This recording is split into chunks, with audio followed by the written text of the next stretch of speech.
வணக்கம். நான் சுசித்ரா சவுண்ட்ஸ்குட் சுஜிஸ் சேனலிலிருந்து. இப்போ வாக்கிய பஞ்சாங்கப்படி சனி பெயர்ச்சி நடக்க போகுது இல்லையா?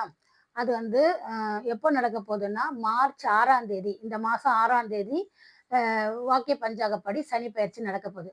அதாவது கும்பத்திலிருந்து சனி பகவான் மீனத்துக்கு இடம்பெயர்ந்து வரப்போகிறார்.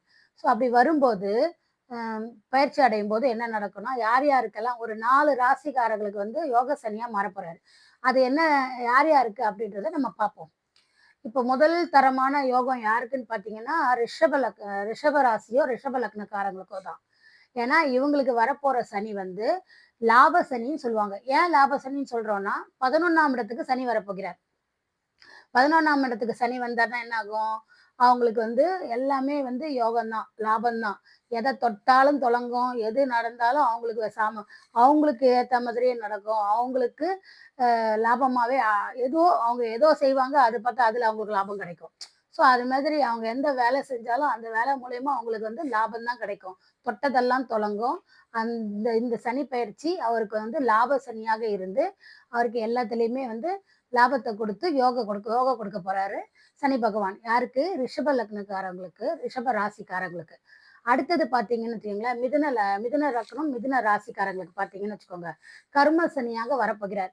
கர்ம சனினா 10ல வந்து சனி வராரு. ஸோ 10ல சனி வந்தாருன்னா, அவங்களுக்கு என்னது? அது வந்து தொழில் காரக இடம். அதுவும் இல்லாம கர்ம ஸ்தானம் சொல்லுவாங்க இல்லையா? ஸோ அப்ப அந்த தொழில் கர்ம ஸ்தானத்துல சனி பகவான் வந்தாருன்னா, கர்ம காரகனே கர்ம ஸ்தானத்துல வராருன்னு வச்சுக்கோங்க. அப்ப எப்படி இருக்கும்?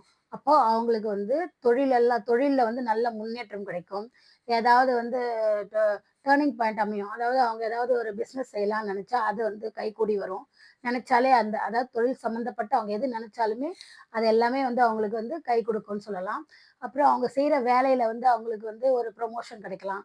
இல்ல அவங்களுக்கு வந்து ஏதாவது வேற ஒரு இடத்துக்கு நல்ல ஒரு அவங்க எந்த இடத்த விரும்புனாங்களோ, அந்த இடத்துக்கு அவங்களுக்கு வந்து மாற்றம் கிடைக்கலாம். ஸோ இது மாதிரி அவர் தொழில் சம்பந்தமான விஷயத்துலலாம் வந்து முன்னேற்றம் பெறுவாங்க. யாரு? மிதுன லக்னக்காரர்களும், மிதுன ராசிக்காரர்களும்னு சொல்லலாம். அடுத்தது வந்து கடக லக்னக்காரர்களையும், கடக ராசிக்காரர்களையும் பார்த்தீங்கன்னா, அவங்களுக்கு வரப்போற சனி வந்து பாக்கியஸ்தானத்துல சனி வராரு. பாக்கியஸ்தானம்ன்றது வந்து 9ஆம் இடம்.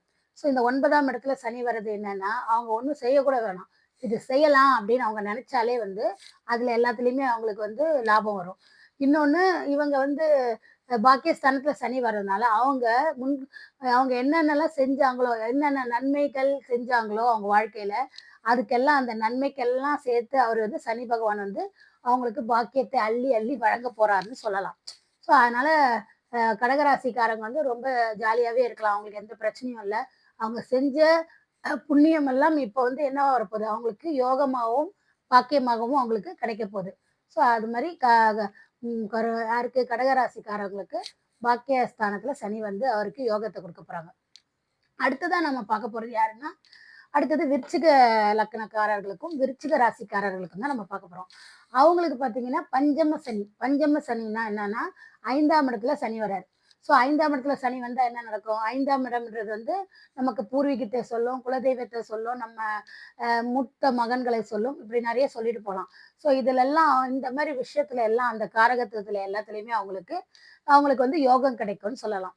அவங்களுக்குமே என்ன, அவங்க வந்து குலதெய்வத்துக்கு போயிட்டு வந்தாலே அவங்களுக்கு வந்து ஏதோ ஒரு நல்லது நடக்கலாம். இல்ல அவங்க குலதெய்வத்த வேண்டி எனக்கு இத செய்யணும், இது நடக்கணும் அப்படின்னு நெனச்சாங்கன்னா கூட, அது கூட அவங்களுக்கு வந்து அவங்க நெனச்சாலே போதும் நல்லபடியா அதெல்லாம் நடக்கும். ஸோ இந்த மாதிரி விருச்சிக ராசிக்காரர்களுக்கும், விருச்சிக லக்னக்காரர்களுக்கும் என்ன கிடைக்க போகுதுன்னா, அதாவது பஞ்சம சனி வந்து நடக்க போகிறது. ஸோ இந்த மாதிரி சனி பகவான் எ இப்ப பெயர்ந்து இந்த 4 ராசிக்காரர்களுக்கும் யோகத்தை அள்ளி அள்ளி வழங்க போறாரு. ஸோ இந்த 4 ராசிக்காரர்களும் ஏதாவது முயற்சி செய்யணும், ஏதாவது ஒண்ணு பண்ணணும் அப்படின்னு இவ்வளோ நாள் நினைச்சிருந்தது கூட தடங்கல் ஆனாலும், அதெல்லாம் செய்யணுன்றது பார்த்தீங்கன்னா, இந்த மாரி நல்ல நேரத்தில நம்ம ஏன்னா சனி பகவான் வந்து குடுத்தாருன்னா நெறைய குடுப்பாருன்னு சொல்லுவாங்க. அது வந்து ஸ்ட்ராங்கா இருக்கும். அவரு குடுத்தாருன்னா, அது ரொம்ப ஸ்ட்ராங்கா இருக்கும். ஸோ அப்படிப்பட்ட யோகம் வர நேரத்தில வந்து அவங்க எது நடக்கணும்னு நெனைக்கிறாங்களோ, அதெல்லாம் இப்ப வந்து இம்ப்ளிமெண்ட் பண்ணாங்கன்னு வச்சுக்கோங்களேன், அவங்களுக்கு சூப்பரா அது வந்து ஒர்க் அவுட் ஆகும். ஸோ இது மாரி இந்த 4 ராசிக்காரர்களுக்கும், 4 லக்னக்காரர்களுக்கும் யோகத்தை சனி பகவான் வழங்க போறான்னு சொல்லலாம். மேலும் மற்ற ராசிக்காரங்களுக்குலாம் அப்போ யோகம் இல்லையா? அவங்கெல்லாம் வந்து அவங்களுக்கெல்லாம் ஒண்ணும் இல்லையா? அப்படின்னு கேட்டீங்கன்னா, இருக்கும். அவங்களுக்கும் இருக்கும். ஆனா இந்த 4 ராசிக்காரர்களுக்கு மாதிரி இருக்காது. அவங்களுக்கு அப்ஸ் அண்ட் டவுனா இருக்கும். நல்லதுன்னு கொஞ்சம் நடக்கும். அப்புறம் அதுக்கேத்த மாதிரி அவங்களோட என்ன சொல்றது? அவங்களோட ஏத்த மாரியும், அதுக்கப்புறம் அவங்களோட இப்ப பெயர்ந்திருக்கிற இத வச்சும் அவங்களுக்கு வந்து அப்ஸ் அண்ட் டவுன் வாழ்க்கையில இருக்கிறது இருக்கும். அத பத்தி நம்ம வந்து அடுத்த வீடியோல பார்க்கலாம். இப்போ இது உங்களுக்கு பிடிச்சிருந்ததுன்னா, லைக் பண்ணுங்க, ஷேர் பண்ணுங்க, சப்ஸ்கிரைப் பண்ணுங்க. நன்றி, வணக்கம். ம்.